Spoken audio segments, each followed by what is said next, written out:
Yang terhormat Wakil Bupati Boyolali, Bapak Wahyu Sarjana Hukum, yang kami hormati Bapak Kabupaten Boyolali dan seluruh anggota, yang kami hormati narasumber hari ini, yang kami sayang dalam rangka Bulan Bakti Karang Taruna ke-61.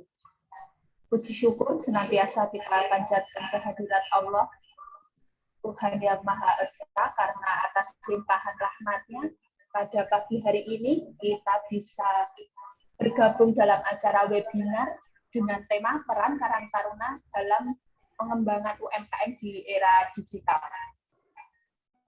Marilah acara pada pagi hari ini kita buka dengan berdoa menurut agama dan kepercayaan masing-masing. Disilakan.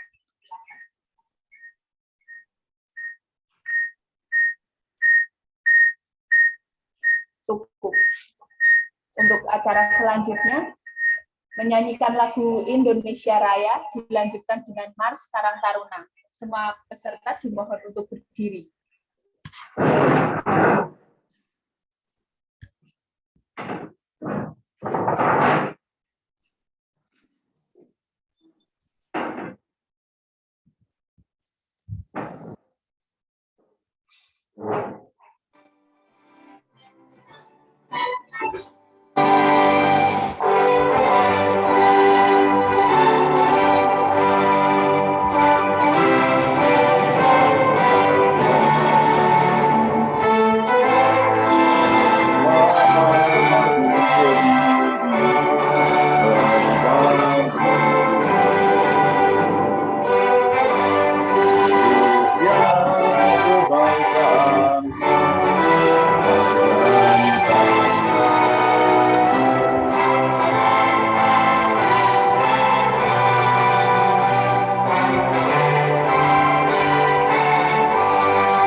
kembali.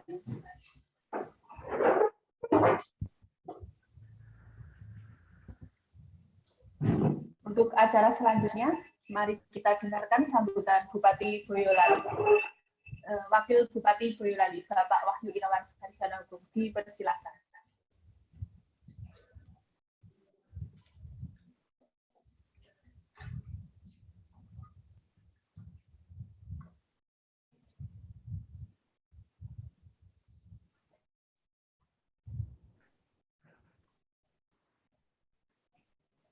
Assalamualaikum warahmatullahi wabarakatuh.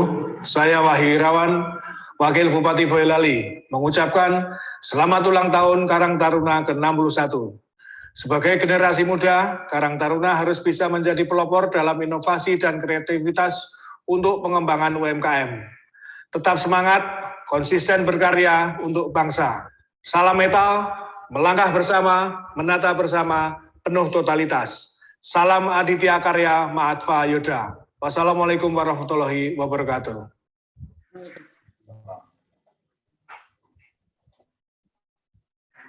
Untuk acara selanjutnya, sambutan Ketua Karang Taruna Kabupaten Boyolali kepada yang terhormat Bapak Ribut Budi Santoso, dipersilakan.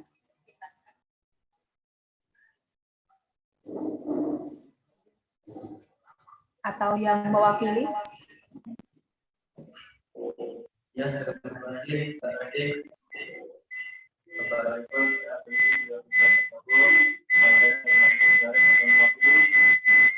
Assalamualaikum warahmatullahi wabarakatuh.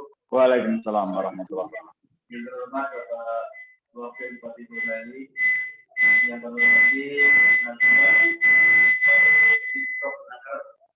yang menghormati narasumber dari Soma, yang menghormati Bapak Ibu peserta webinar yang pada hari ini. Yang pertama, yang biasa adalah kader tenaga Anda pada pagi hari ini. Kita semua dapat bergabung di yang tempat ini dengan keadaan yang sehat dan berkuasa. Kami selaku penyelenggara webinar ini kami menyampaikan terima kasih kepada Ibu Soraya Bendan dari Diskop Nakar Boyolali, yang kedua dari Soma, yaitu Bapak Soma, yang nanti akan memberikan materi terkait acara. Yang selanjutnya, terima kasih kepada semua peserta webinar pada hari ini. Semoga acara berjalan dengan baik dan lancar sebagai rangkaian bulan Bakti Karang Taruna tingkat Kabupaten Boyolali tahun 2021 dan saat ini adalah bulan yang keempat. Demikian Setelah penyelenggara, kalau ada kurangannya, mohon maaf yang sebesar-besarnya. semoga acara bermanfaat untuk kita semua. Terima kasih. Assalamualaikum warahmatullahi wabarakatuh. Waalaikumsalam. Terima kasih Mas Ratman selaku Sekretaris Karang Taruna Kabupaten Boyolali. Untuk acara selanjutnya yaitu paparan materi, tapi sebelumnya saya ingin lebih dahulu kepada peserta webinar untuk mengisi daftar hadir daring yang telah disediakan. Dan nanti akan ada dulu untuk 10 peserta webinar yang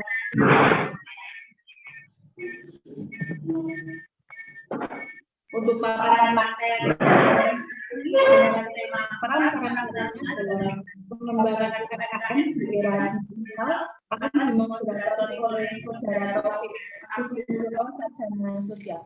Kepada Mas Taufik kami persilakan. Terima kasih.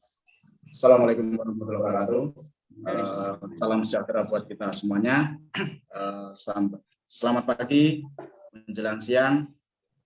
Terima kasih. Alhamdulillah pada kesempatan pagi hari ini kita dapat bersilaturahmi kembali melalui webinar ini dalam acara webinar Karang Taruna dengan tema peran Karang Taruna dalam pengembangan UMK di era digital yang diselenggarakan oleh Karang Taruna Kabupaten Boyolali. Yang pertama nanti akan disampaikan pemateri dari Dinas Koperasi dan Tenaga Kerja Kabupaten Boyolali, beliau Ibu Dr. Anda Rahayu Endang KMK, yang akan menyampaikan materi yang pertama, yaitu peran Karang Taruna dalam pengembangan UMKM di era digital. Nanti mungkin bisa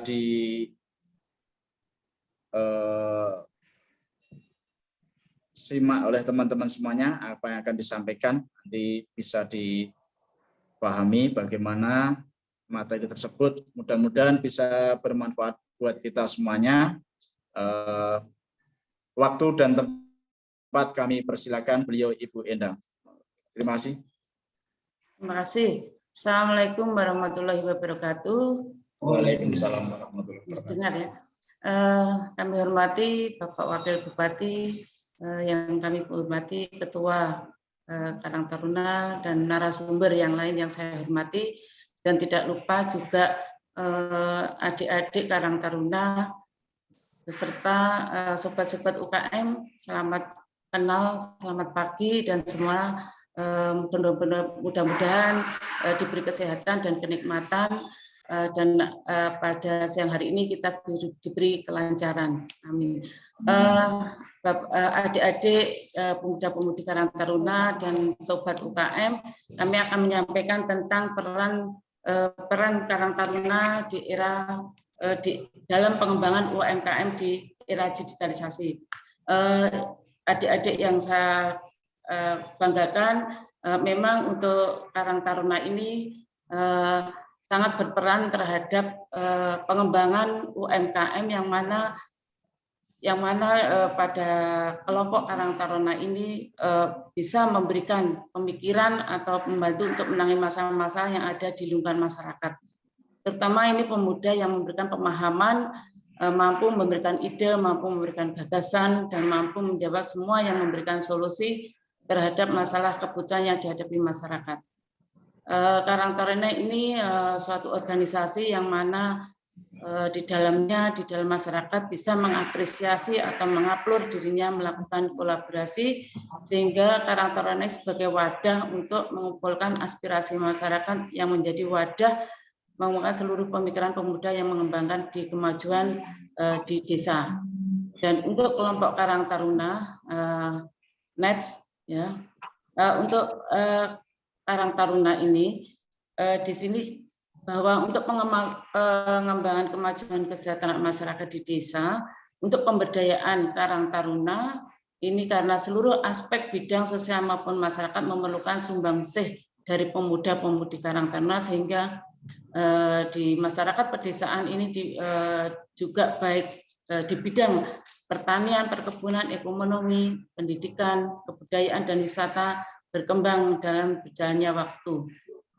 Di NITES, untuk era digitalisasi, teknologi digitalisasi ini, pemanfaatan bahwa untuk kelompok Karang Taruna juga bisa didalamnya untuk pengembangan usaha kecil menengah di pedesaan, sejalan dengan perkembangan zaman secara modern saat ini, yaitu adalah zaman sekarang adalah Indonesia di era industri, yaitu 4.0, di mana perkembangan ini adalah teknologi digital yang sangat besar peranannya di seluruh bidang. Baik itu tadi saya sebutkan bidang sosial, pendidikan, politik, ekonomi, pariwisata, dan kebudayaan. Sehingga kemajuan di saat era industri ini, masyarakat bisa memperoleh informasi aktual yang terjadi di dalam negeri maupun dalam negeri. Next.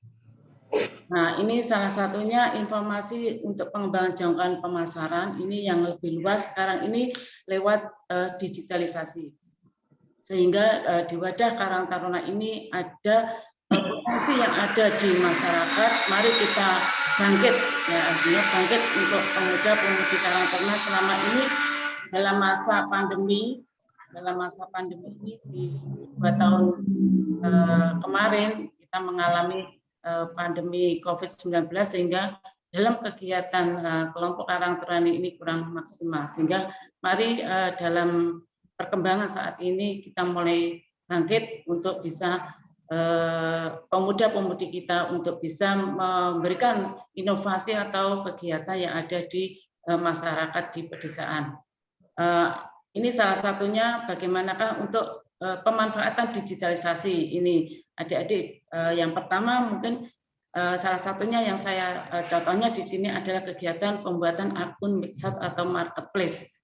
Nah, ini saat ini mungkin adik-adik pemuda-pemudi Karang Taruna ini kan sekarang ini teknologi canggih, jadi sudah punya Android, HP yang mungkin sudah tingkatannya lebih canggih lagi, sehingga pemanfaatan teknologi ini sangat diperlukan bagi pemuda-pemudi Karang Taruna untuk bisa mengembangkan inovasi-inovasi yang ada di lingkungan masyarakat. Yang kedua adalah pelatihan dasar penggunaan internet. Jadi di sini bagaimana pemanfaatan digitalisasi lewat medsos itu kita manfaatkan sedemikian rupa sehingga bisa memberikan manfaat terhadap masyarakat maupun lingkungan kita. Sehingga bagaimanakah penggunaan digitalisasi di era ini untuk bisa memanfaatkan sebaik-baiknya sehingga memberikan hasil pengembangan atau produk yang mempunyai nilai plus bagi kesejahteraan terutama bagi Karang Taruna. Yang ketiga, pelatihan penggunaan corporate medsos, yaitu mitra memahami dan menerapkan hasil pelatihan. Dengan ini bagaimana pelatihan yang sudah kita dapatkan, nah, ini bisa dimanfaatkan dengan pihak-pihak yang lain yang bisa kita menjadikan mitra kita untuk bekerja sama.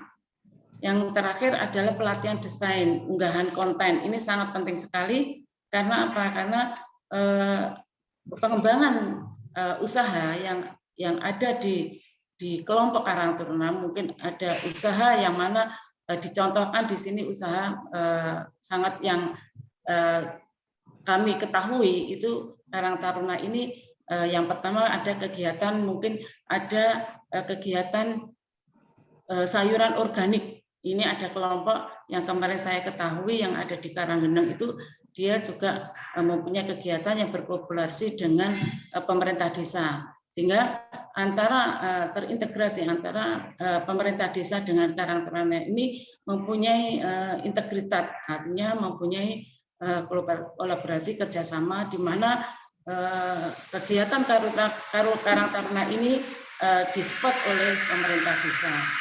Nah, ini bagaimana usaha itu perlu dimasyarakatkan. Jadi di sini temuan pertama untuk yang berkarya dalam pemuda Karang Taruna kemampuan sendiri terutama dalam bidang ekonomi. Dalam pengembangan ini, untuk bagaimana pengembangan usaha untuk di dalam usahanya di Karang Taruna, semuanya yang ada di lingkungan kita, potensi apa yang ada di lingkungan kita, mari kita manfaatkan sebaik-baiknya. Yang kedua, mampu membuat keputusan yang tepat, yang berani mengambil risiko. Jadi kita mempunyai semangat untuk cita-cita, tentunya cita-cita untuk mencapai apa yang kita inginkan. Misalkan kita akan memulai usaha, mari kita akan kita harus berani mengambil risiko. Kreatif dan inovatif ini salah satunya, tekun, teliti dan sehingga Karang Taruna ini juga pemuda-pemudinya harus juga di samping itu kita harus fokus. Jadi fokus untuk kita berusaha.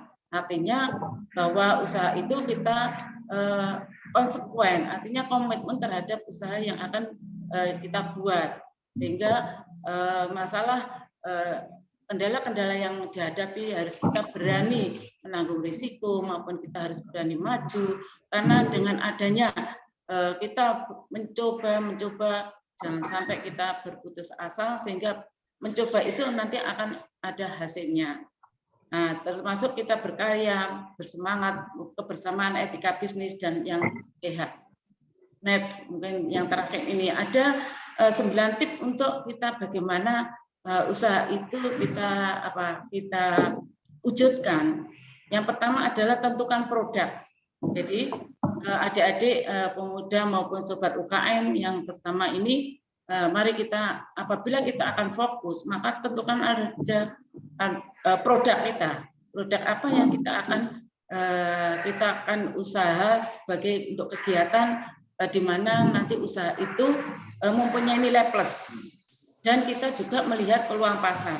Jadi kita tentukan produk. Yang kedua adalah susun rencana. Susun rencana ini visi dan misi. Nah, bagaimana produk kita akan diluncurkan, berarti kita akan mempunyai visi dan misinya. Terus yang ketiga, siapkan modal. Ini terutama, ini modal memang sangat kita perlukan. Karena Karang Taruna ini bekerja sama dengan mungkin supportnya dari pemerintah desa, maka kita juga akan pemerintah desa akan mensupport oleh pemuda-pemuda Karang Taruna.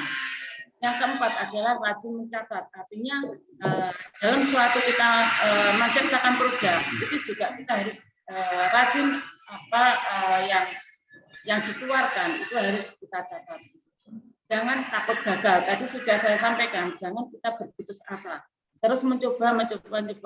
Artinya kita harus bisa membuat usaha itu bisa terwujud. Nah, ini fokus pada satu bisnis. Jadi sesuatu usaha kita harus fokus terhadap usaha kita yang akan kita rintis, sehingga kita tentukan aja produk, kita fokus, kita modal itu tetap, rencana ke depan, visi dan misi, dan kita selalu belajar. Belajar artinya kita bagaimana produk itu bisa diterima oleh konsumen. Jadi belajar itu artinya dengan kegagalan itu kita harus terus belajar. Disiplin waktu ini salah satunya juga. Terus kita bagaimana kelola keuangan dengan baik. Sehingga kalau untuk manajemen keuangan kita harus bisa mengelola dengan baik. Artinya dengan modal kita yang ada, dengan biaya produksi kita sharingkan sehingga kita punya berapa modal dengan biaya itu bisa seimbang dan bisa keuntungan.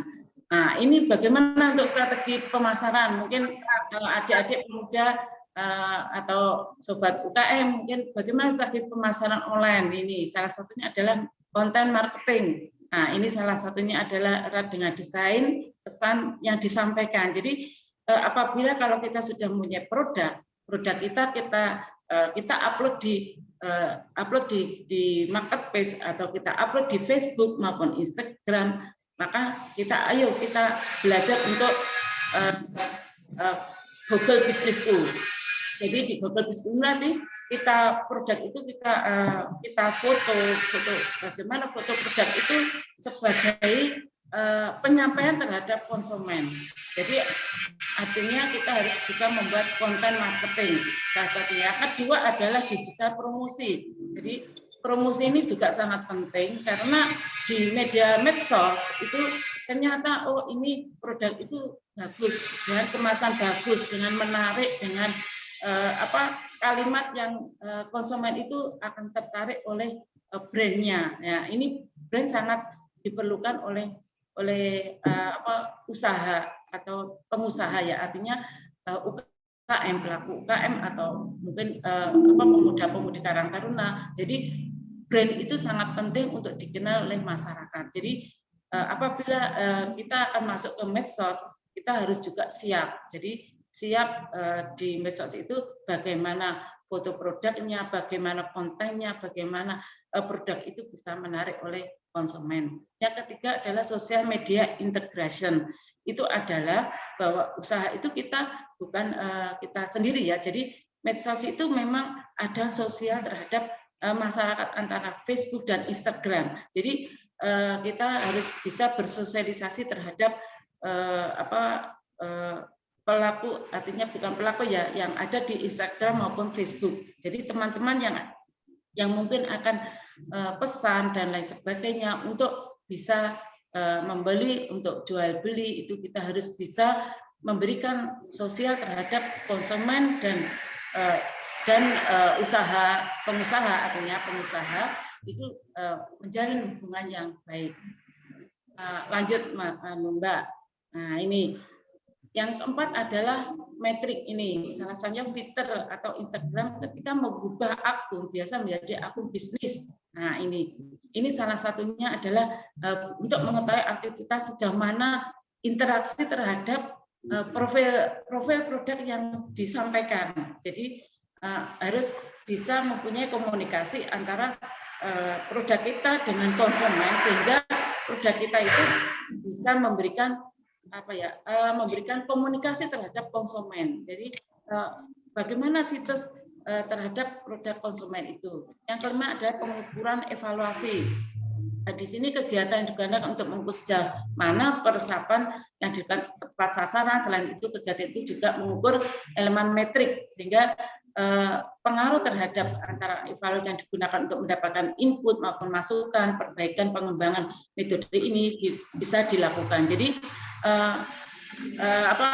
medsos ini, kita bisa memberikan terhadap integrasi antara konsumen maupun produk yang kita miliki. Jadi medsos ini memang sangat penting sekali untuk karang taruna atau pemuda-pemuda untuk bagaimana memanfaatkan digitalisasi ini pada saat sekarang ini.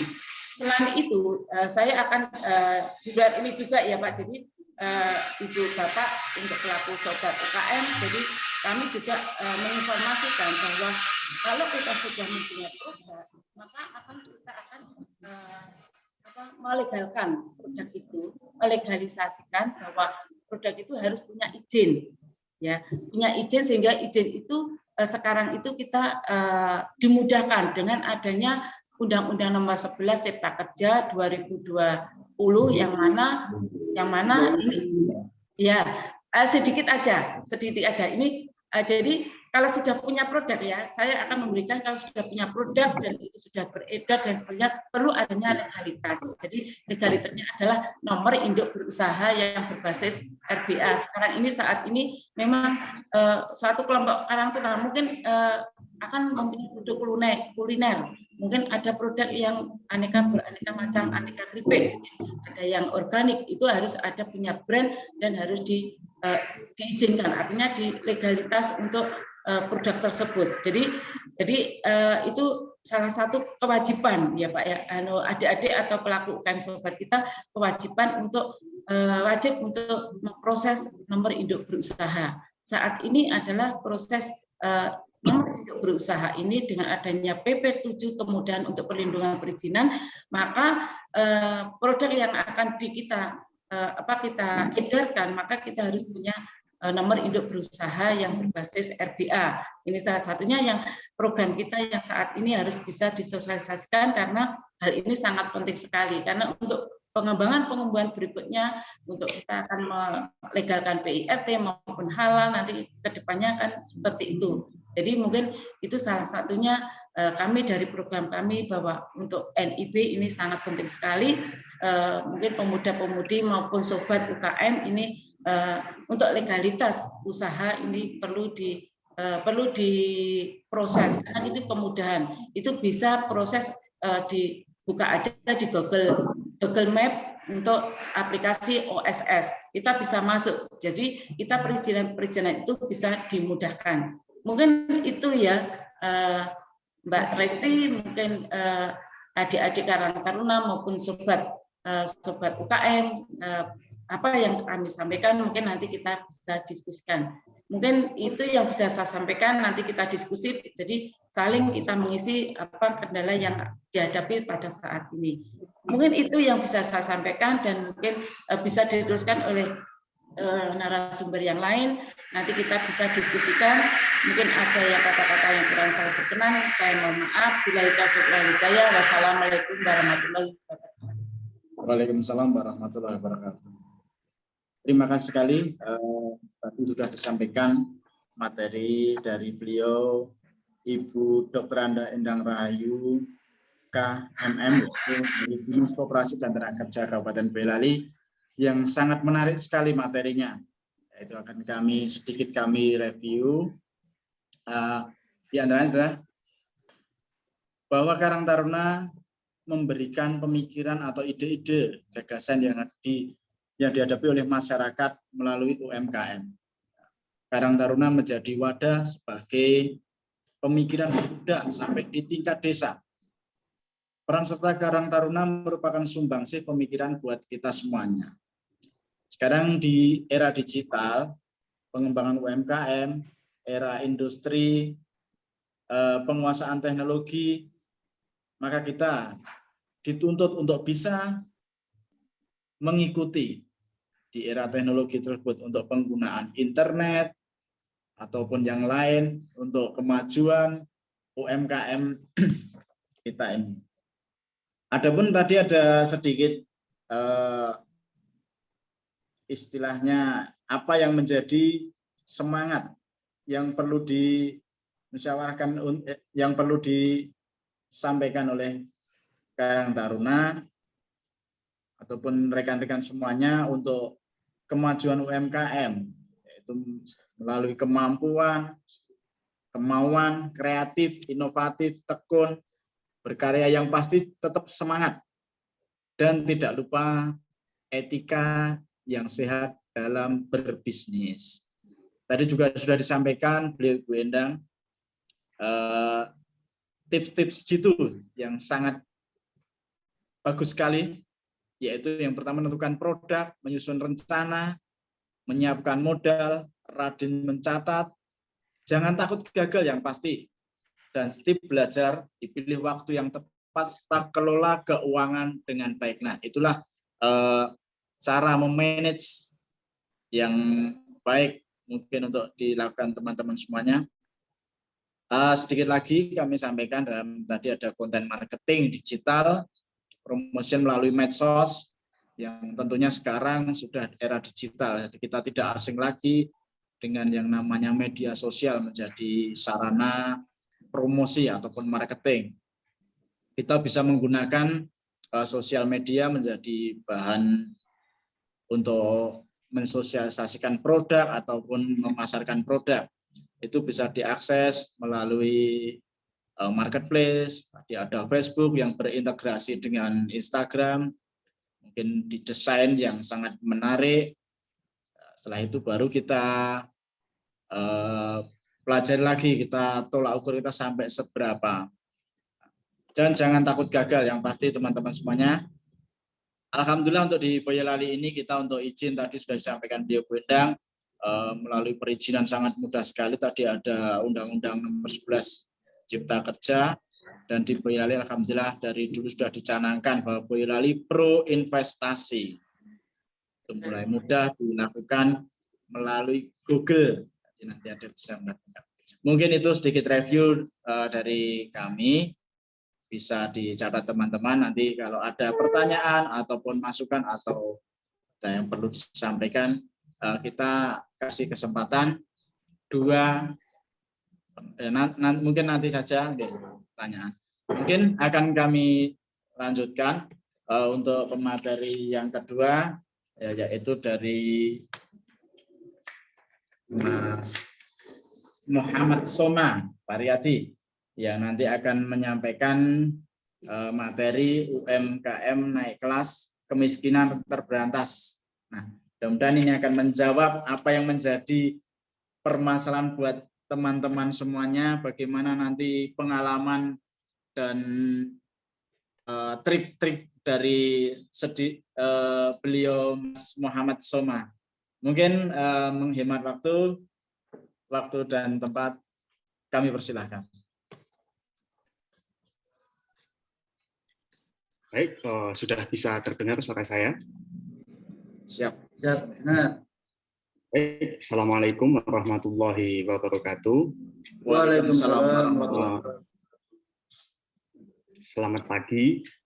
Yang saya hormati Bapak Moderator, Pak Taufik Agus Nugroho, Bu Rahayu Endang dari Kopnaker, Bapak Ketua Karang Taruna Boyolali, Pak Ribut, juga Bapak Wakil Bupati Boyolali, Wahyu Irawan SH, yang hari ini hadir pada webinar kali ini. Pada pagi ini, izinkan saya untuk sedikit bercerita tentang UMKM yang ada di Boyolali.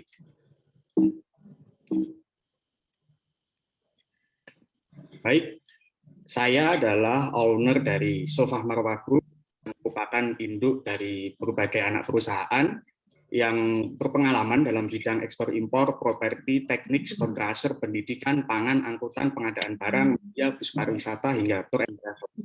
Kan pada 2002 hingga kini turut berinovasi dan ikut menjawab tantangan dalam masyarakat melalui Soma Foundation.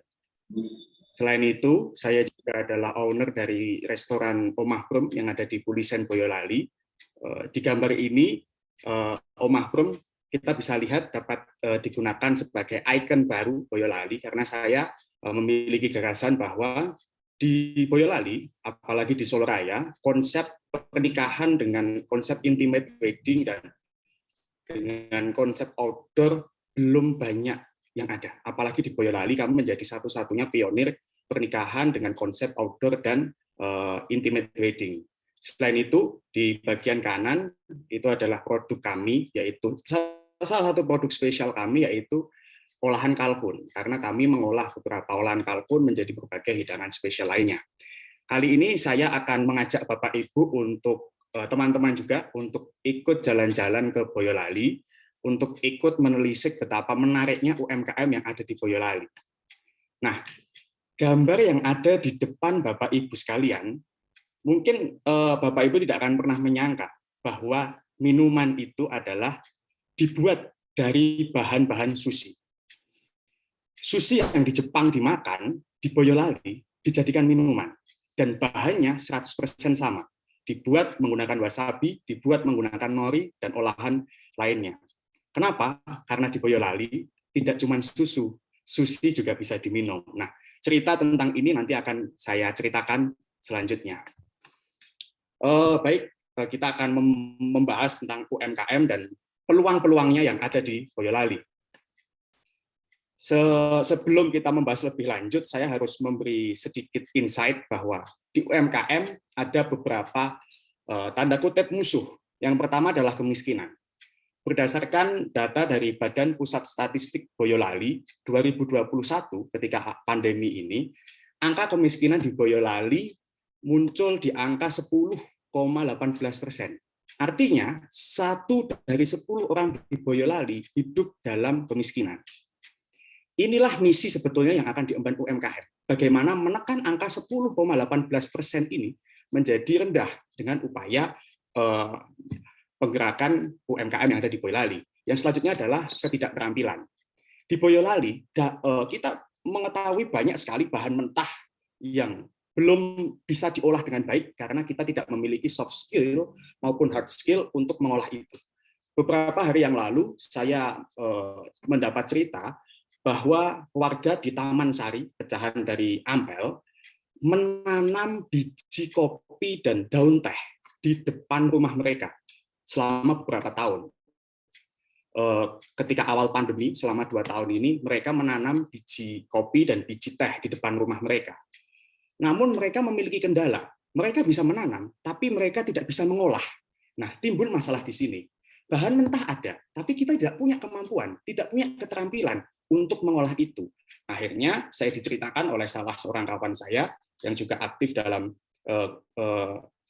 kegiatan penyuluhan bahwa ada satu lembaga di Solo yang akhirnya mau untuk memfasilitasi keluhan teman-teman yang ada di Taman Sari tersebut. Yang selanjutnya adalah musuhnya adalah unconnected. Semangat kompetisi tidak diiringi dengan semangat kolaborasi. Padahal di era yang penuh disrupsi ini, sekarang kompetisi bukan menjadi satu-satunya jaminan bahwa kita akan menang, tapi kolaborasi, kebersamaan yang nanti akan menjalankan UMKM kita untuk berkembang. Selanjutnya, 98,7% UMKM yang ada di Indonesia adalah usaha mikro. Hanya 1,3% usaha menengah. Lantas, apakah UMKM kita sudah naik kelas? Padahal UMKM kita adalah penyetok produk domestik bruto terbesar di Indonesia, mencapai angka 60% lebih. Sayangnya, 98,7% UMKM masih mikro. Yang menengah hanya 1,3% saja. Masalahnya apa sih? Apakah karena memang ini situasi pandemi atau bagaimana? Kita akan bahas di slide selanjutnya. Pandemi ini dapat kita artikan sebagai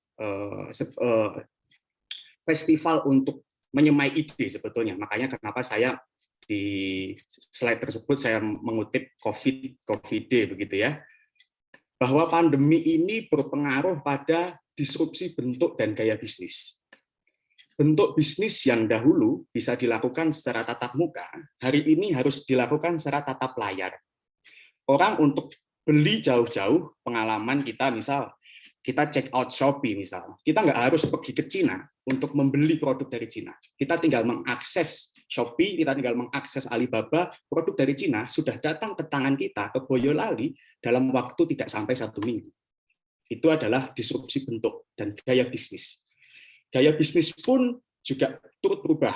Yang dulu orientasinya adalah memasang iklan sebanyak-banyaknya, menggunakan media konvensional, melalui televisi, melalui billboard, dan lain sebagainya. Hari ini diubah menjadi orientasinya pada experience kepada para customer. Yang selanjutnya adalah digital hyperconnectivity. Gagasan ini pertama kali diutarakan oleh Profesor Renal Kasali, salah satu guru besar FEUI, yang mengatakan bahwa kultur bisnis kita hari ini tidak bisa dilepaskan dari situasi digital yang ada. Saya sangat beberapa hari yang lalu, contohnya misal, saya pesan daging. Ketika saya pesan daging, si penjualnya mengatakan bahwa tidak akan mengirimkan daging tersebut melalui layanan GoSend. Gitu. Saya bingung, lantas mau dikirim pakai apa? Gitu. Katanya di Boyolali sudah ada semacam startup yang mirip dengan GoFood yang dapat mengantarkan daging, dan itu adalah hasil karya anak Boyolali yang walaupun belum bisa membuat aplikasi, tapi setidaknya sudah bisa merintis konsep tersebut. Dan bagi saya itu adalah ide cerdas. Itu adalah bentuk dari digital hyperconnectivity yang sudah ada di Boyolali. Selanjutnya adalah konsep global village atau desa mendunia. Kalau saya mau mencontohkan, misal yang selama ini kita dengar banyak ya desa Tumang misalnya, desa yang dia bisa merajailah pasar-pasar internasional, bukan hanya pada pasar nasional. Dan tugas kita sekarang adalah membuat tumang-tumang baru yang ada di Boyolali ini. Jangan hanya Tumang saja. Mungkin kita harus kasih tempat-tempat lain yang konsepsinya sama seperti di desa Tumang seperti itu. Nah, brand lokal itu merangkul, bukan kompetisi. Saya sedikit mengutip pendapat Dewi Lestari atau Di Lestari dalam bukunya yang terbaru. Pendampingan merupakan tarian dua arah. Yang kecil mau membuka diri, yang besar mau berbagi. Keduanya harus bekerja sama. Keduanya harus maju bersama. Kenapa? Karena kalau brand kecil, UMKM, tidak disupport oleh brand besar lainnya, masalahnya adalah di kompetisi. Kompetisi akan tidak sehat kalau pengusaha besar menghegemoni dari kesempatan-kesempatan yang dimiliki oleh para pengusaha kecil itu. Karenanya, pengusaha-pengusaha besar yang ada di Boyolali seharusnya mau dan peduli untuk turut membangun UMKM yang ada di Boyolali ini. Nah, di sini saya mempunyai beberapa 4 gagasan tentang pemberdayaan UMKM. Yang pertama dari pihak pemerintah, yaitu adanya regulasi, keberpihakan, dan pelayanan terhadap UMKM. Mungkin sudah disinggung oleh Bu Rahayu Endang tadi tentang nomor induk berusaha, juga tentang Undang-Undang Ciptaker, meskipun inkonstitusional bersyarat 2 tahun, tapi selama itu kita masih bisa menggunakan itu. Itu adalah salah satu bentuk will atau political will dari pemerintah untuk menjamin keberlangsungan UMKM yang ada di Boyolali pada khususnya. Gagasan seperti yang tadi sudah diungkapkan oleh Bu Endang tentang RBA yang ada di Boyolali juga salah satu ide yang cerdas bagi saya untuk pemerintah ikut turun tangan mengatasi permasalahan ekonomi yang ada di masyarakat. Yang kedua, lembaga pelatihan atau LSM. Nah, lembaga ini bukan hanya melatih sebetulnya. Kalau kita ingin benar-benar efektif ya memberdayakan UMKM, namun juga memfasilitasi dan ikut mendampingi. Saya membaca salah satu buku dari orang yang meriset UMKM, Dewi Lestari tersebut, bahwa di Jawa Timur salah satu yayasan yang didirikan oleh Astra membentuk suatu yayasan, Yayasan Dharma Bakti Astra, yang di Jawa Timur yayasan tersebut ikut memfasilitasi pemberdayaan UMKM yang ada, bukan hanya membantu untuk memasarkan pada secara lokal, namun juga memasarkan ke tingkat internasional. Masalahnya adalah kebanyakan lembaga pelatihan hari ini hanya melatih, tapi tidak mendampingi, tidak ada evaluasi, tidak ada monitoring, sehingga kadang-kadang ada miss beberapa dan ada gap yang juga sangat berarti sebetulnya. Yang juga nggak kalah penting adalah adanya keterlibatan dari pihak swasta. Relasi dari pihak swasta ini adalah relasi simbiosis mutualisme ya, seperti yang saya katakan tadi, perusahaan-perusahaan lain juga harus ikut mendampingi dan memberi kesempatan UMKM untuk ikut berkembang dan naik kelas. Selanjutnya dibutuhkan wadah kolaborasi masyarakat atau media guyub dan sebagai lembaga think tank, lembaga pemikiran tentang konsep-konsep UMKM yang selanjutnya dapat kita aplikasikan lebih lanjut. Nah, jika kita kontekstualisasikan apa toh peran Karang Taruna dalam pemberdayaan UMKM di sini, Karang Taruna dapat berperan sebagai LSM atau lembaga yang ikut berpartisipasi dalam masyarakat. Bagaimana konkretnya? Nanti akan saya jelaskan lebih lanjut. Nah, saya akan bercerita tentang kedai teh dialog. Ya, ini mungkin tadi Bapak Ibu yang tadi sudah menyimak presentasi di awal. Di Boyolali kita bisa minum sushi. Sushi yang biasanya di Jepang itu dimakan, di Boyolali itu bisa diminum, dan bahan-bahannya 100% mirip. Minuman yang Bapak Ibu lihat di kanan itu, yang ada cabai itu dibuat dari Tabasco. Tabasco itu adalah saus pedas asli dari cabai dan diracik pakai semacam bumbu-bumbu masak dapur, tapi bisa jadi minuman yang sangat enak. Dan dua slide selanjutnya adalah produk-produk yang dimiliki oleh kedai teh dialog. Kenapa saya mengambil contoh kedai teh dialog ini, bahwa hari ini di Boyolali UMKM tidak hanya bergerak melalui pengembangan brand yang melekat pada identitas wilayah, tapi juga lebih dari itu dia berani mengeksplor. Saya mencontohkan kedai teh dialog ini, yang di tengah itu adalah Mas Cakra, owner dari kedai teh dialog yang sehari-harinya berprofesi sebagai PNS di Badan Keuangan Daerah, yang pada sore setelah beliau selesai bekerja menyempatkan untuk membuka kedai teh yang ada di daerah Usung, Boyolali. Dan kalau mungkin teman-teman di sini belum pernah mendengar namanya kedai teh dialog. Kenapa? Karena memang konsep kedai ini bukan konsep umum. Jadi ketika kita mau ke sana, kita harus melakukan reservasi, kita harus melakukan appointment, dan ketika sampai ke sana kita akan diajak untuk berinteraksi. Makanya kenapa namanya dialog. Kita akan diajak lebih lanjut oleh owner kedai ini untuk ikut menelisik tentang uniknya olahan-olahan teh, yang mana teh di situ juga menggunakan beberapa olahan teh asli dari Boyolali, yang misal saya tadi katakan dari Taman Sari, dari Ampel, dan lain sebagainya. Nah, ini adalah salah satu contoh juga.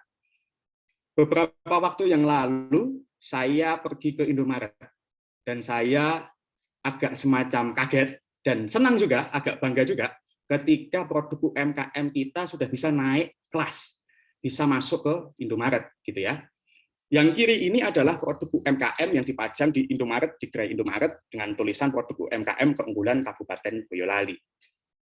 Ini adalah salah satu ide jenius juga, mungkin ini juga salah satu upaya yang dilakukan oleh Dinkopnaker ya, untuk melakukan inovasi biar UMKM ini bisa naik kelas. Bagi saya selaku pelaku usaha, saya sangat mendukung, salut upaya yang dilakukan oleh Dinas Koperasi. Adalah upaya yang jenius kalau menurut saya ini, karena orang ke Indomaret bukan hanya orang lokal, orang dari luar Boyolali akan berinteraksi juga di situ, mereka akan melihat-lihat dan akhirnya tertarik untuk membeli produk UMKM asli Boyolali. Nah, selanjutnya yang kanan adalah brand lokal Boyolali. brand lokal ini termasuk wadah brand lokal UMKM baru di Boyolali, baru dibuat pada 2021 kemarin. Official store atau store terbukanya ada di Jalan Perintis Kemerdekaan di timur barat rumah saya pas. Jadi mungkin nanti kawan-kawan bisa ke brand lokal Boyolali, sekalian nanti ketemu saya, kita bisa ngobrol-ngobrol banyak tentang ide bisnis dan konsep UMKM lainnya. Nah, yang menarik dari brand lokal Boyolali ini adalah dia sebagai wadah yang mampu menampung berbagai usaha-usaha UMKM yang ada di Boyolali. Kita lihat misalnya ada minuman coklat, minuman jamunya Rudi, ada produk-produk hampers, ada produk kue, produk olahan jahe, dan lain sebagainya. Selanjutnya, kenapa UMKM dan brand lokal harus memiliki ide disruptif? Bagi saya ada 3 nilai penting jika kita ingin membuat UMKM kita naik kelas dan mengapa kita harus membuat UMKM. Yang pertama, berawal dari keresahan hadir sebagai jawaban. UMKM harus mampu menjawab tantangan masyarakat. Kenapa? Karena sebagian banyak dari kita, ketika kita melihat masalah di lingkungan, hanya diam sambil berasumsi ada orang yang melakukan. Itu namanya urun-angan. Boyolali nggak akan berubah dengan urun-angan. Kita harus turun tangan. Gimana caranya? Bikin UMKM. Bikin keresahan masyarakat, pertanyaan-pertanyaan itu sebagai jawaban dengan produk UMKM tersebut. Nah, seperti yang sudah kami jelaskan tadi, misal ada brand lokal Boyolali, ada produk UMKM yang ada di Indomaret, itu salah satu bentuk keresahan masyarakat bahwa UMKM kita belum terekspos banyak. Nah, hal itu hadir sebagai jawaban, dan itulah hal yang penting bagi kita hari ini. Yang kedua, brand harus memiliki nilai personal, namun juga memiliki nilai sosial. Maksudnya adalah brand harus memiliki kekhasan atau identitasnya. Ada idealisme yang diusung oleh brand tersebut. Jika kita misal menilik ke Boyolali, kita main misal ke Ampel, kita akan tahu ada namanya Kopi Nongko. Kopi Nongko ini ketika saya ngobrol dengan beberapa orang, termasuk salah satu owner kopi Ngemplak, ya, Pak Budi, dan saya ngobrol dengan teman-teman dari coffee shop yang ada di jejaring coffee shop yang ada di Solo Raya, misalnya dengan Sekutu Company dan lain sebagainya, mereka mengakui bahwa Kopi Nongko adalah hal kopi yang unik dan hanya bisa kita temukan di Boyolali. Tidak ada daerah lain yang bisa menciptakan Kopi Nongko. Karena kopi nangka ini memiliki kekhasan rasa yang benar-benar kita temui, hanya bisa ditemui di Ampel, di Boyolali itu. Itulah nilai personal dari brand. Ada kekhasan, ada nilai beda. Yang selanjutnya juga bernilai sosial. Maksudnya adalah hasil dari UMKM itu tidak hanya menguntungkan satu dua belah pihak, namun juga menguntungkan masyarakat, menguntungkan kolektif, membangkitkan semangat kreatif kolektif. Yang terakhir adalah nilai sedikit lebih beda, lebih baik daripada sedikit lebih baik. Kenapa? Saya ulangi lagi ya, mungkin ada yang bingung. Sedikit lebih beda, lebih baik daripada sedikit lebih baik. Inilah pentingnya diferensiasi, perbedaan pada produk kita. Kenapa tadi mungkin sudah disinggung, kenapa kita nggak boleh takut gagal dalam berusaha? Yang pertama, ya karena pasti kalau kita pertama kali berusaha pasti gagal. Nggak ada orang pertama kali kita disodori misal kanvas untuk melukis, sekali melukis jadi Mona Lisa, tidak mungkin. Begitu pula dalam usaha. Ketika saya berusaha, merintis usaha, apakah saya misal langsung bisa menjadi seperti Astra atau bisa menjadi perusahaan-perusahaan dengan kapital besar lain? Tidak. Tentu semuanya dimulai dari nol. Nah, untuk membedakan, kita harus memiliki nilai pembeda. Nilai pembeda inilah yang bisa membedakan produk kita dengan produk lain yang memiliki karakter yang khusus, yang tidak bisa kita temui di produk yang lain. Selanjutnya, tentang neighborhood marketing, yaitu marketing tetangga mungkin ya. Kekuatan warga adalah potensi yang harus disadari dan dialami. Kenapa seperti itu? Karena memang banyak dari kita, tetangga kita, yang sebetulnya memiliki kemampuan dan memiliki basic yang kuat untuk membangun UMKM, namun dia tidak memiliki akses atau fasilitas. Nah, Saya mengambil contoh, misal beberapa waktu yang lalu, saya memiliki seorang kawan dari Gemolong, dia memiliki seorang tetangga yang sehari-harinya berjualan sebagai penjual karak, gitu ya. Kalau orang hari ini misal mengasosiasikan karak dengan borak atau dengan cetitet, gitu ya, tetangga teman saya ini menginisiasikan ide terhadap tetangganya untuk membuat karak sehat, gitu. Karak sehat dengan rebranding, dengan packaging yang menarik dan pengemasan yang benar-benar baru. Jadi orang ketika melihat itu, orang bukan hanya tertarik karena memang sehat, tapi memang enak, begitu. Nah, kekuatan-kekuatan kolektif, kekuatan menyadarkan, menularkan mindset berwirausaha seperti ini yang harus diturunkan. Nah, kalau misal saya, Mbak Resti di sini, warga tetangganya, ada yang pintar nih mengolah masak misal, bisa diarahkan untuk membuat produk rumahan, dipasarkan melalui GoFood, bisa dipasarkan melalui GrabFood, dan lain sebagainya. Begitu pula dengan teman-teman lain yang ada di Zoom kali ini.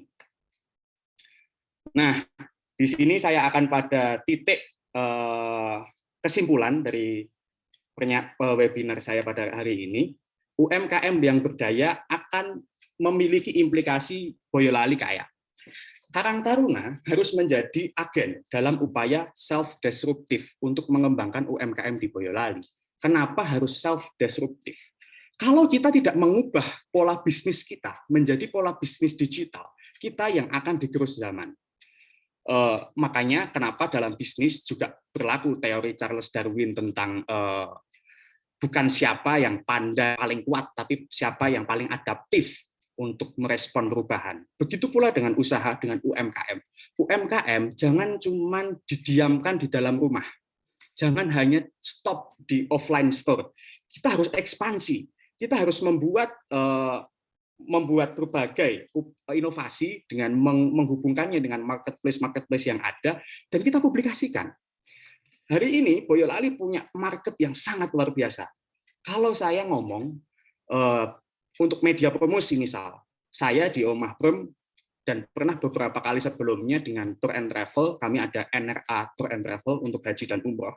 Beberapa kali kami mengiklankan di media Boyolali, yaitu media Dolan Boyolali, Instagram Dolan Boyolali, yang pengikutnya sudah mungkin puluhan ribu, yang tidak hanya di-follow orang Boyolali, tapi di-follow juga oleh orang Solo Raya dan orang luar Jawa Tengah, yang ingin melihat potensi dan keindahan alam, juga produk-produk yang ada di Boyolali. Makanya kalau kita ada produk, jangan diamkan dia mati di tempat, terus kembangkan dia dan bawa dia jalan-jalan kemana-mana. Gitu. Selanjutnya, poin yang kedua adalah dengan 22 kecamatan, 261 desa, dan 6 kecamatan yang memiliki kekhasan masing-masing, memiliki nilai diferensiasi perihal UMKM, Boyolali seharusnya dapat memaksimalkan sektor UMKM.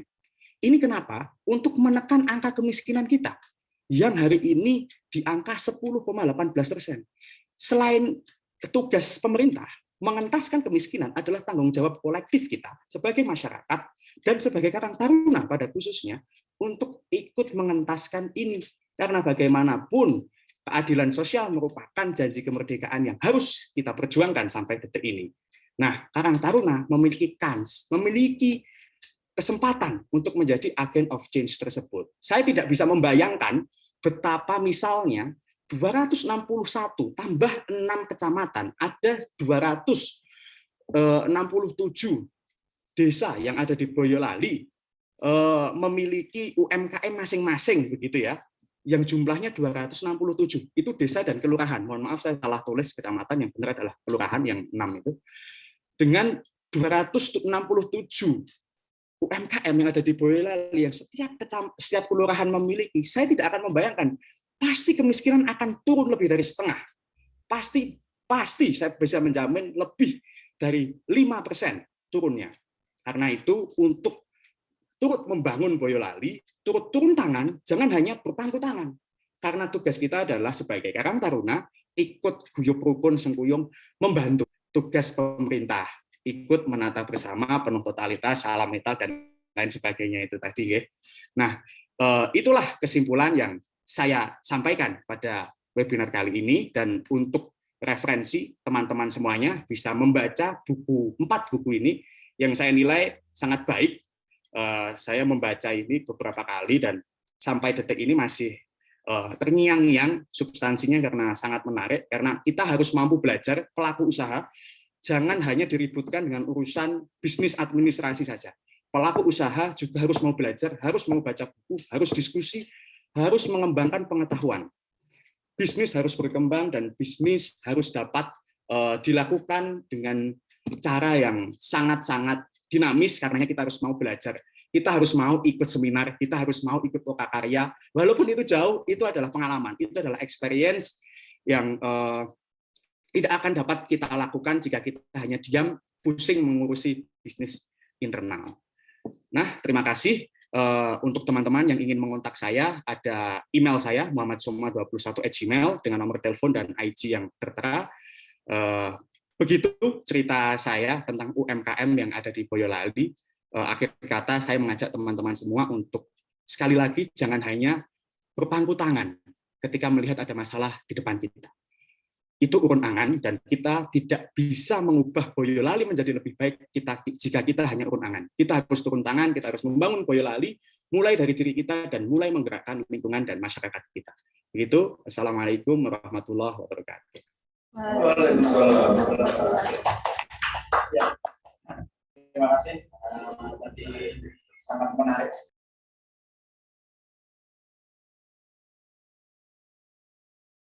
Mas Taufik masih mute. Mohon maaf, masih di mute, Mas Pak Taufik. Moderator. Oh iya, terima kasih Mas Muhammad Sofa. Tentunya sudah menyampaikan banyak informasi tentang UMKM yang bergerak di Boyolali serta memberikan trik-trik jitu bagaimana nanti akan membantu UMKM di Boyolali yang mohon maaf sekiranya masih ada beberapa yang kelas menengah ke bawah supaya bisa berkelas. Tadi juga sudah disampaikan bagaimana cara, trik, dan kiat-kiat kita untuk menjadi UMKM yang lebih berkelas. Yang tadi sudah dikupas tuntas oleh beliau Mas Muhammad Soma. Nanti di sini teman-teman bisa menyampaikan pertanyaan ataupun masukan bagaimana cara untuk bergerak dalam UMKM melalui Karang Taruna supaya lebih berkelas. Seperti mungkin di Boyolali yang sudah menjadi contoh dari beliau Mas Muhammad Soma yang sekarang sudah alhamdulillah berhasil ya Mas. Ya, tentunya tadi didukung juga dari pemerintah Kabupaten Boyolali, dari Diskopnakertran, sudah disampaikan beliau Bu Endang, bahwa Kabupaten Boyolali memberikan kemudahan untuk pelaku UMKM dalam membuat izin. Yang di Boyolali itu sudah disampaikan, yaitu pro investasi. Mungkin itu tadi sudah banyak disampaikan, di sini nanti rekan-rekan bisa menyampaikan pertanyaan. Mungkin 2 pertanyaan dulu. Monggo silakan. Mas Priya dari Karang Taruna dan PK Kadirso, monggo kan persilakan.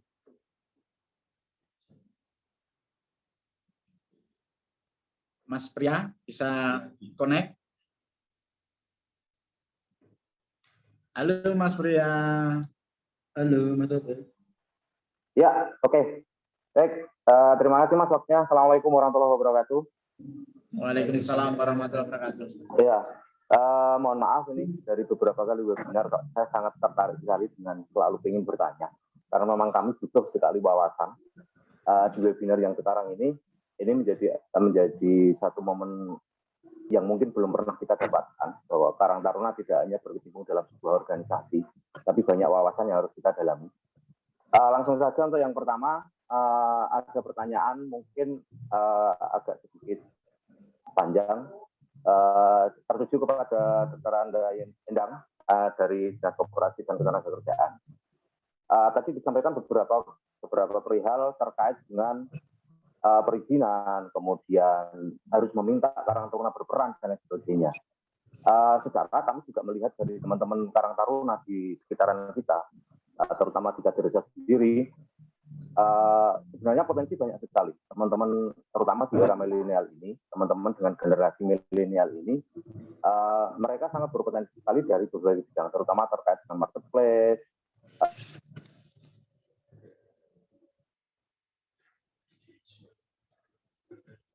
dunia online dan sebagainya. Ini sangat tidak memaham sekali.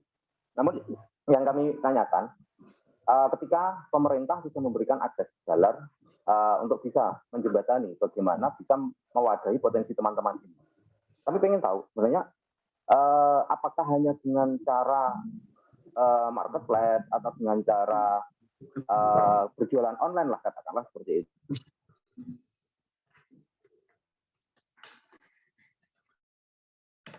Itu salah satu bentuk untuk UMKM kita jalankan. Karena apa? Di sekitar kita itu banyak usaha-usaha mikro yang mereka juga kesulitan untuk menjualnya. Di situ kita ingin membuat sebuah wadah di mana kita bisa mengampu usaha-usaha atau produk-produk lokal kita yang bisa kita jualkan. Nah, ini peran dari pemerintah bagaimana? Apakah hanya cukup memberikan gambaran terkait dengan penjualan secara online, dengan marketplace, dengan menggunakan sosial media, sementara di warga, di desa lah terutama, kami kan hidupnya di desa. Mereka kan juga belum semuanya bisa menggunakan teknologi itu atau masuk dalam dunia teknologi itu. Nah, kiatnya apa, Bu? Nah, agar kita juga bisa berjualan secara retail. Dalam satu sisi, kita juga pasti akan dengan menggunakan teknologi. Itu aja. Terus kemudian aksesnya bagaimana, Bu, ketika kita mau minta izin? Karena kami banyak sekali benturan-benturan. Pertama adalah karena kami baru, unit usahanya harus yang tahun. Kemudian kalau produk makanan ini harus melalui tes uji, tes ini, tes itu, dan itu pun juga membutuhkan biaya. Kalau kita dari UMKM mikro, daripada untuk biaya seperti itu, mendingan kita untuk biaya produksi, kan seperti itu. Ini yang untuk Ibu daerah Anda ya. Terus kemudian yang kedua untuk Mas Muhammad Noah. Ya, ini sangat menarik sekali. Beberapa kali saya menggunakan jasa beliau, terutama di transportasi. Tapi saya belum pernah bertatap muka seperti ini. Meskipun sekarang juga bertatap muka melalui webinar. Tapi sangat menarik sekali. Putra daerah yang patut berikan acungan jempol, yang mau peduli terhadap perkembangan UMKM juga. Saya cuma pengen tahu, Mas. Kira-kira kalau misalnya di Boyolali ini, kita terkenal ya di dunia di luar Boyolali sana, bahwa Boyolali ini terkenal dengan makanannya adalah soto dan nasi tumpang. Ini sudah tidak asing lagi untuk kata kota Boyolali, itu pasti terikat dengan kata itu. Tapi sempat dengan menggambarkan di daerah Gemolong ada yang membuat karak sehat. Ini di daerah kami juga ada. Bagaimana kira-kira kiatnya, Mas? Pengusaha soto yang mungkin sudah mempunyai mungkin bisa franchise dan sebagainya, menginkludkan ketika memakan atau membeli atau kita makanan soto di Boyolali dengan satu porsi, diinkludkan langsung produk kita, produk karak. Jadi nggak perlu harus cuma ditaruh di tas. Kalau orang nggak suka, dia nggak akan beli. Tapi kalau diinkludkan, mau nggak mau, UMKM yang seperti itu akan terangkat. Ada motivasi apa, Mas? Dan ini nanti pasti akan berperan di pemerintah itu sendiri. Bagaimana pengusaha-pengusaha menengah yang sudah mempunyai nama, katakanlah, yang sudah besar, kalau kita bilang besar ya. Gitu. Jadi seperti maaf, kalau saya harus buat soto Mbok Diem, soto Teger, itu kan sudah mungkin bukan hanya di Boyolali, bahkan kita sering menemukan itu di wilayah Pekalongan, di wilayah Jogja, di wilayah Jakarta, itu ada semua. Bagaimana ketika mereka membawa produk itu sampai keluar sana, sekaligus membawa produk lokal kita? Ada nggak? Pemerintah berani nggak? Ketika mereka minta izin, kemudian boleh saya izinkan, tapi jenengan harus membawa produk lokal kita. Itu sangat penting sekali untuk mengembangkan potensi produk-produk lokal. Mungkin hanya itu, dan saya berharap Mas Sofa Marwa ya, Mas Soma bisa menjadi Muhammad Soma. Bukan hanya menjadi seorang yang peduli terhadap UMKM, tapi bisa mewadahi. Jadi kan kami nanti, teman-teman dari Karang Taruna ini ketika ingin berbagi, ingin meminta satu pendapat, kita bisa dapat wadah di tempatnya Mas Muhammad Soma. bisa berkomunikasi, kita bisa berdialog sambil ngopi, Mas. Nanti kita pakai kopi aslinya Boyolali, itu kan banyak. Mungkin itu aja, Pak, yang bisa kami tanyakan. Mudah-mudahan juga kami sangat-sangat senang sekali dalam kondisi seperti ini. Kami benar-benar ingin menggali potensi terutama dari teman-teman generasi milenial. Kalau saya dari generasi X, menyambung dari generasi old ke milenial. Jadi nggak boleh berpangku tangan juga. Saya sepakat dengan Mas Thomas bahwa kita nggak boleh berpangku tangan dan tidak boleh hanya berpikir, tapi action. Kalau prinsip saya DNA, dream and action. Jadi kalau hanya bermimpi aja ya nggak bangun-bangun. Tapi kalau bermimpi kemudian diaktifkan, itulah satu bentuk nanti akan ada peningkatan kelas. Mungkin saja. Terima kasih. Assalamualaikum warahmatullahi wabarakatuh. Terima kasih. Dari tadi Mas Pri ya dari Teras. Ya, pertanyaan yang sangat bagus. Mungkin nanti akan dijawab oleh Bu Endang dulu. Waktu dan tempat persilakan, Bu.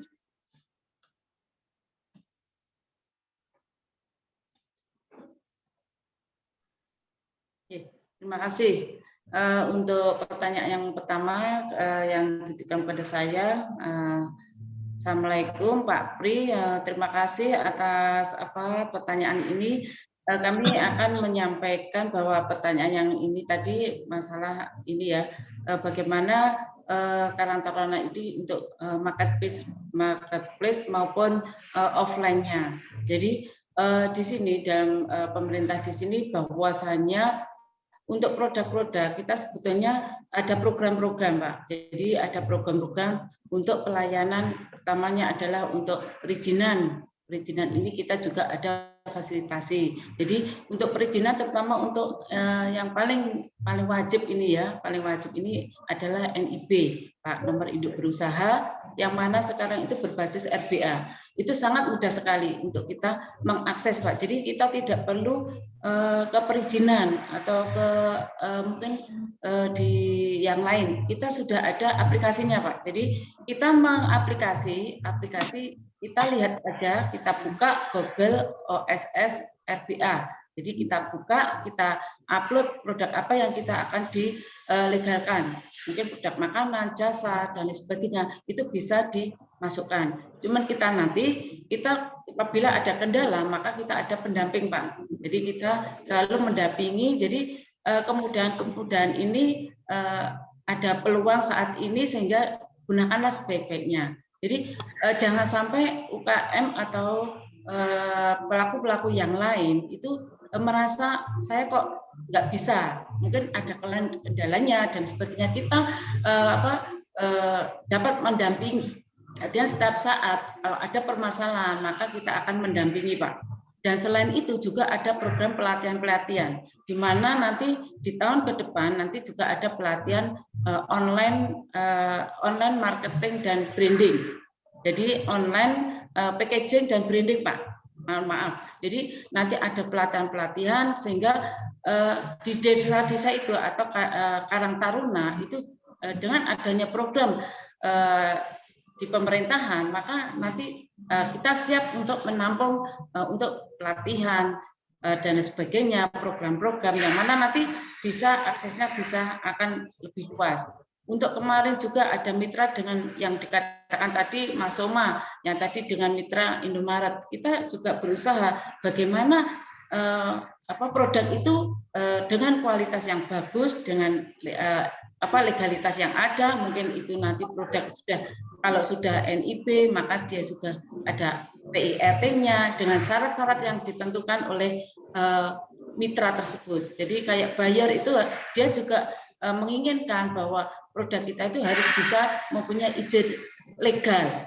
Jadi perlu sekali bahwa izin-izin produk itu harus dipenuhi sehingga kita bisa memasukkan ke toko-toko modern maupun yang lain. Jadi ini salah satunya memang program kita ke arah ke depan. Jadi selain itu juga bagaimanakah tadi dikatakan bahwa untuk yang desa-desa adalah gaptek istilahnya.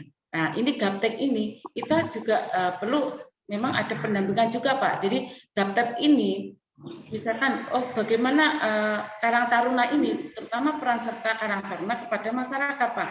Jadi anak muda ini, ayo kita bangkit, artinya UKM yang mungkin gaptek, ayo kita ajak, kita dampingi, bagaimana dia akan memunculkan produk itu tersebut untuk di medsos. Bagaimana akses pemasaran mungkin kok kita lewat medsos mungkin yang gaptek itu mungkin belum sampai ke situ, dia hanya mau pemasarannya lewat offline, maka kita akan bantu. Mungkin ada program-program Pak dari kementerian, dari provinsi itu ada promosi Pak. Jadi kalau kita mempromosikan, kalau itu suatu produk kalau belum legal kita juga tidak mau Pak.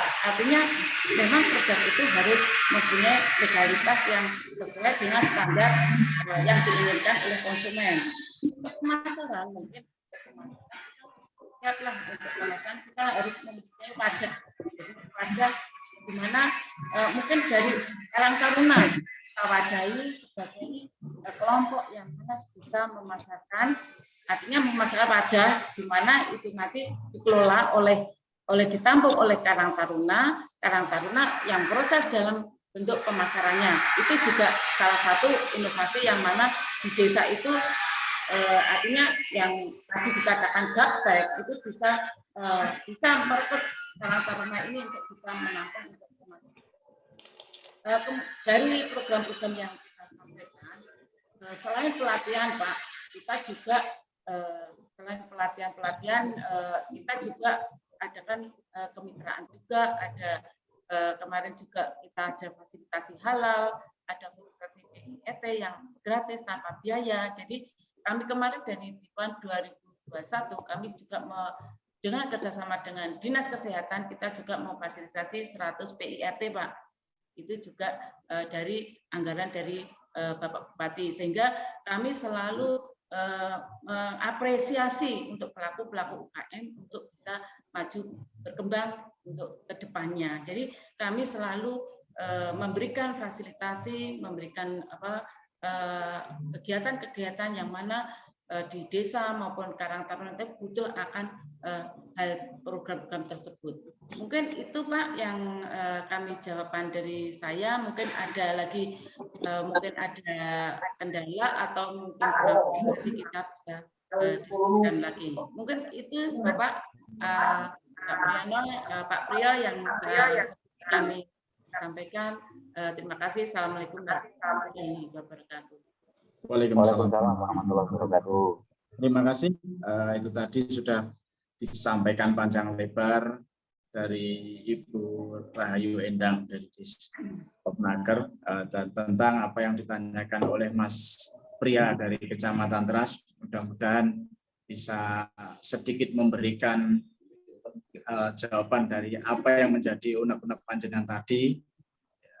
Bisa agak sedikit lega ya Bu, tadi sudah ada titik-titik terang dari UMKM ya tentang bagaimana untuk menjadikan UMKM tersebut menjadi lebih maju dengan berbagai media dan perizinan ya.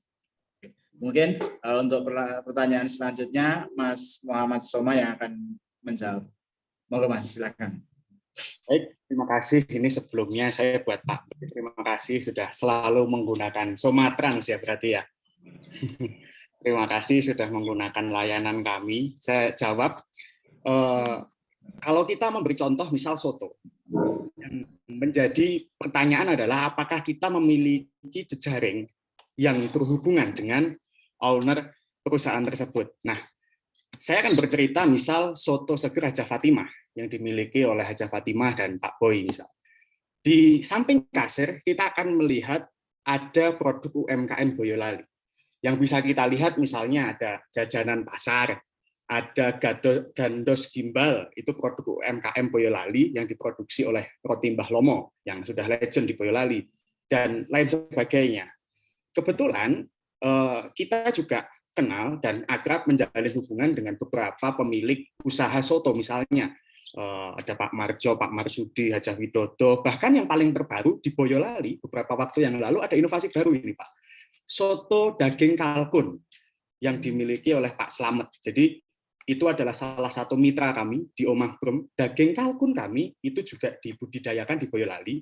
Jadi untuk sisa daging itu agar tidak terbuang, Pak Slamet owner kalkun ini inisiatif untuk membuat daging kalkun dijadikan soto, dan itu tempatnya di dekat PKU Singkil ya, kalau Bapak Ibu mau berkesan. Nah, bagaimana toh produk lokal itu agar bisa naik kelas dengan cara ikut diboyong melalui UMKM atau usaha yang sudah maju nih. Misal Pak Pri dan tetangga ada produk, bagaimana nih biar saya bisa masukkan produk ini ke Hajah Fatimah, biar dibawa ke Jogja, biar dibawa ke Jakarta, biar dibawa ke daerah-daerah lain.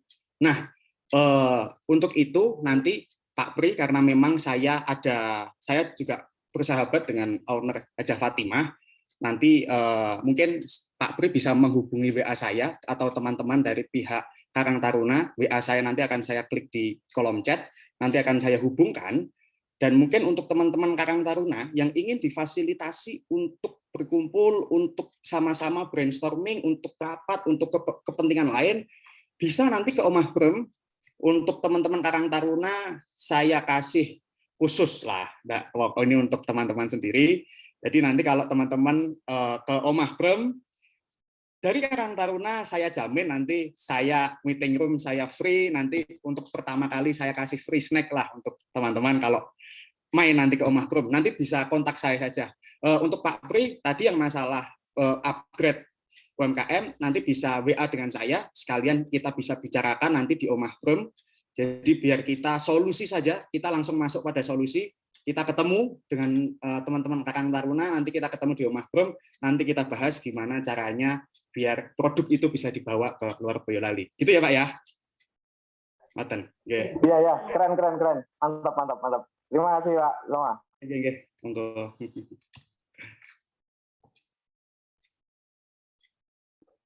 Alhamdulillah, terima kasih dari Mas Muhammad Soma sudah menjawab tadi dari pertanyaan Pak Pri ya. Mudah-mudahan bisa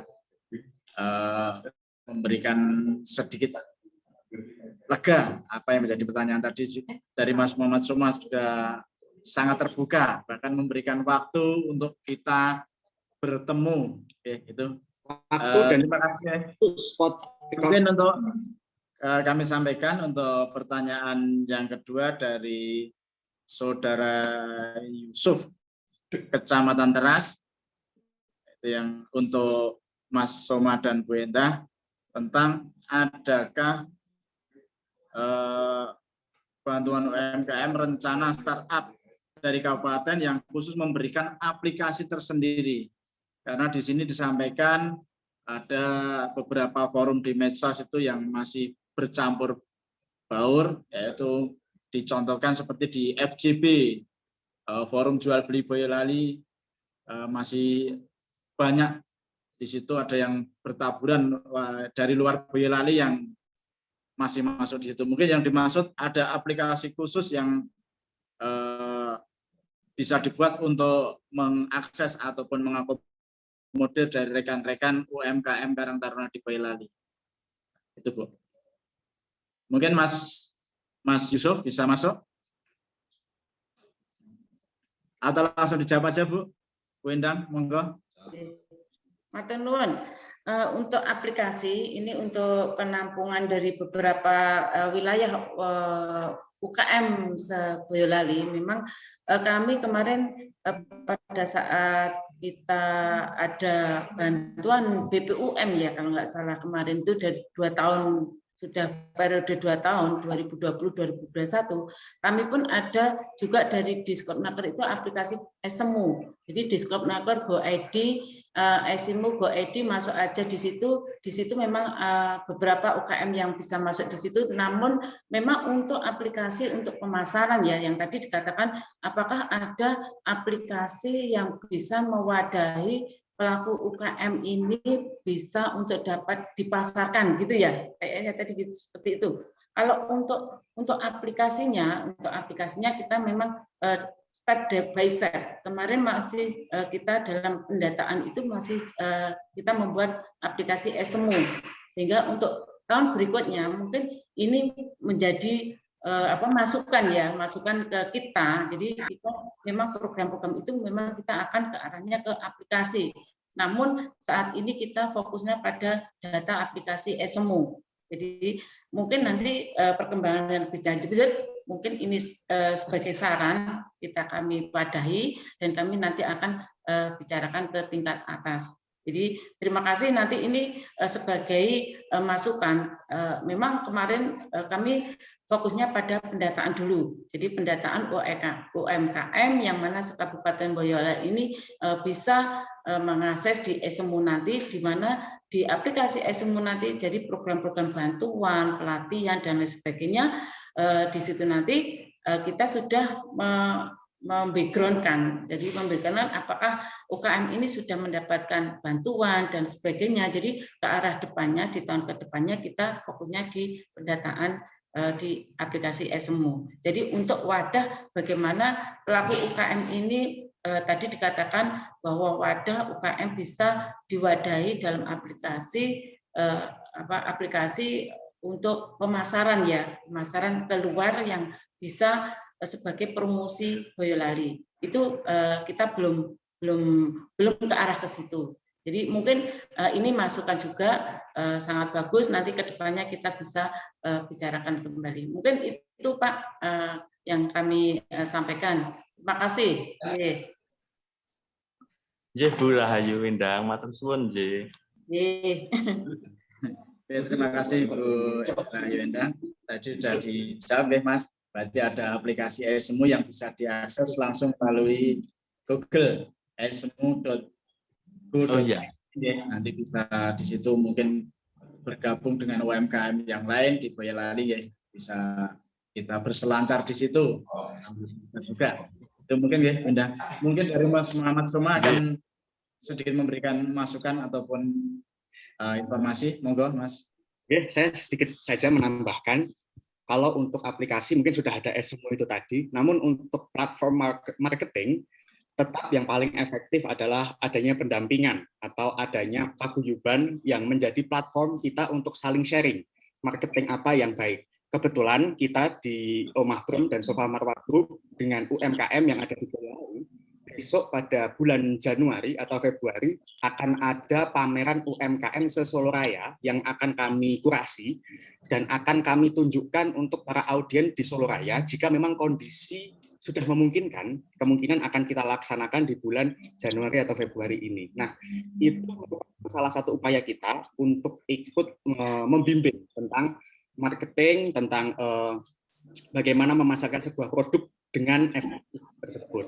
Jadi salah satu solusi yang terbaik saat ini adalah kita membuat platform, kita membuat paguyuban yang berisikan teman-teman pegiat UMKM yang saling support, tidak hanya UMKM yang mikro saja, tapi juga yang menengah, bahkan dengan perusahaan-perusahaan lain, dengan memanfaatkan CSR dan lain sebagainya. Begitu. Oke. Siap, Mas Soma, matur suwun nggih.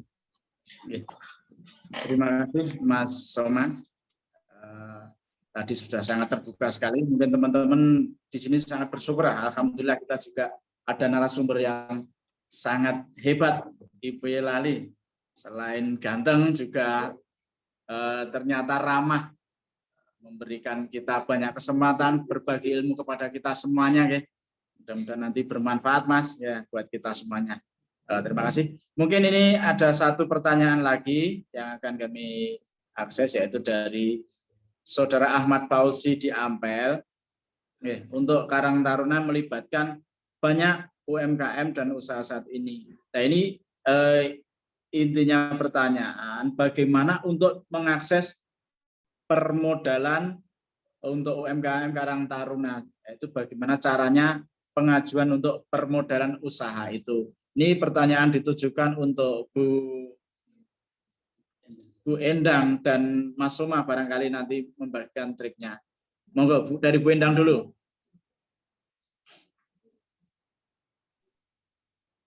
Untuk permodalan, tadi Pak Ahmad menyampaikan bagaimana akses permodalan.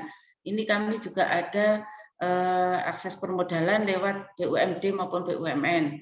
Jadi kami menyediakan fasilitas-fasilitas itu kita bekerja sama dengan yang pertama kemarin di tahun 2020 kemarin kita juga bekerja sama dengan PT Pertamina. PT Pertamina, Peruri, dan sebagainya, Bank Boyolali, itu salah satunya untuk mengakses permodalan. Bagaimana untuk cara akses permodalan? Pertama tadi, dia sudah persyaratannya ya, dia sudah punya izin usaha, sudah punya produk yang mana setiap harinya sudah memproduksi, dengan nanti ada juga program, ada KUR, ada kemarin JM9 yang Pak Ganjar itu juga ada. Jadi akses permodalan sebetulnya sangat mudah sekali. Cuman memang bagi pelaku UKM memang itu juga ada persyaratan jaminan. Biasanya kita itu juga ada jaminan sertifikat atau BPKB. Biasanya akses permodalan itu biasanya persyaratannya itu. Sehingga sebetulnya untuk yang akses permodalan dengan program KUR itu juga dengan bunga ringan 22% itu juga sangat meringankan bagi pelaku UKM. Banyak sekali yang mengakses lewat KUR. Nah, ini salah satunya yang kita juga bekerja dengan Bank BRI, juga dengan Bank Boyolali, BKK, kita selalu mendampingi dalam mengakses permodalan. Kalau untuk akses permodalan nanti bisa kita yang pelaku usaha bisa menghubungi kami. Jadi kami bisa mendampingi sampai modal itu bisa cair. Jadi kami dimudahkan Pak. Jadi kalau untuk permodalan silakan untuk datang ke dinas atau langsung aja ke biasanya ke BUMD, itu sangat diprioritaskan bagi pelaku UKM. Yang penting itu Pak, tadi ada izin usaha, salah satunya wajib itu tadi. Sehingga sekarang ini memang Pak yang tadi saya katakan untuk izin usaha atau nomor induk berusaha itu bagi akses permodalan pun juga ada persyaratannya. Jadi itu salah satunya untuk persyaratan wajib untuk pelaku UKM itu bisa mempunyai izin usaha. Mungkin itu Pak yang bisa saya sampaikan. Terima kasih. Oke, terima kasih Bu Endang.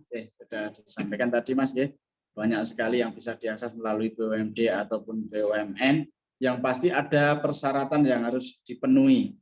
Di antaranya mungkin tadi dari izin usaha, berdirinya UMKM tersebut, ada minimal waktu tertentu rentangnya. Jadi tidak hanya dadaan, istilahnya kan seperti itu.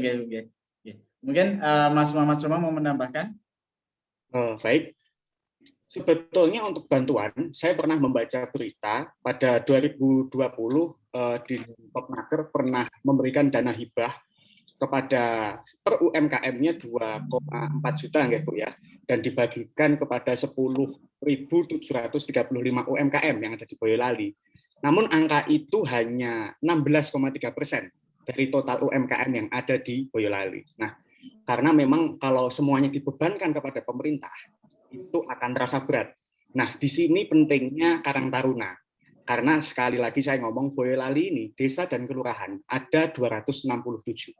Kalau misalnya satu kelurahan itu, satu Karang Taruna, kita bikin UMKM dengan modal sendiri, dengan permodalan independen, kita membuat produk, saya tidak bisa membayangkan betapa iklim dan kultur UMKM di Boyolali ini akan sangat meriah. Karenanya selain dukungan biaya dari pemerintah, peran Karang Taruna juga penting untuk mendorong adanya will, adanya keinginan, dan adanya keharusan untuk membuat platform UMKM. Jadi mungkin ini PR juga untuk teman-teman teman-teman Karang Taruna di setiap wilayah untuk bisa membuat UMKM baru. Jangan hanya bergantung kepada pemerintah. Pemerintah memiliki batasan, tapi yang harus kita lakukan adalah jangan sampai kita menyusahkan pemerintah, tapi seharusnya kita bisa membantu pemerintah untuk menangkis angka kemiskinan itu tadi. Begitu, Pak. Terima kasih, Mas Muhammad Soma, yang sangat memuaskan. Mungkin dari Mas Ahmad Fauzi Ampel bisa diterima, Mas. Tadi sudah disampaikan oleh Bu Rahayu Endang, Mas Muhammad Soma, bagaimana cara mengakses permodalan dan sebagainya, sudah disampaikan. Terima kasih untuk teman-teman semuanya dari tadi materi yang disampaikan dan pertanyaan-pertanyaan yang sangat menarik. Ya, alhamdulillah kita mendapatkan satu jawaban juga dari para narasumber yang sangat memuaskan. Mudah-mudahan kesempatan siang hari ini bisa memberikan inspirasi dan masukan yang bermanfaat buat kita semuanya. Mungkin kita cukupkan dulu, waktu kami kembalikan ke host. Monggo Mbak Resti, silakan. Terima kasih Mas Taufik. Terima kasih untuk kedua narasumber yang sangat luar biasa pada hari ini.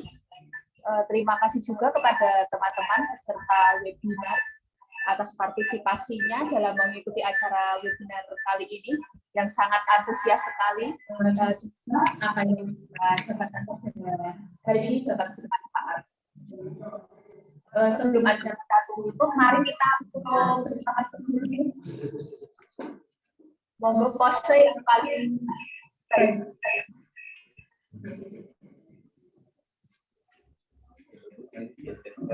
Satu, dua.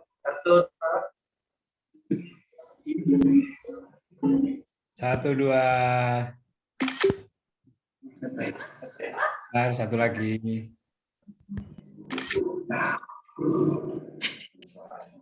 Cukup? Oke. Ya. Untuk selanjutnya yang umumkan untuk yang mendapatkan giveaway pada hari ini, yang pertama ada Pak Priya Laras, yang kedua Mas Yusuf dari Laras, dan yang terakhir Mas Ahmad Fauzi dari Palembang. Ini nanti giveaway akan diberikan melalui pengurus Karang Taruna di masing-masing kecamatan, dan untuk sertifikat bisa dan akan kami kirim melalui WhatsApp tanggal 15 Desember 2021 setelah webinar ke-5. Mungkin itu saja yang dapat kami sampaikan rangkaian acara pada webinar pada siang hari ini telah kita lalui. Bila saya selaku host ada kesalahan, dimaafkan. Wassalamualaikum warahmatullahi wabarakatuh. Sampai jumpa di webinar ke-5. Terima kasih semuanya. Terima kasih.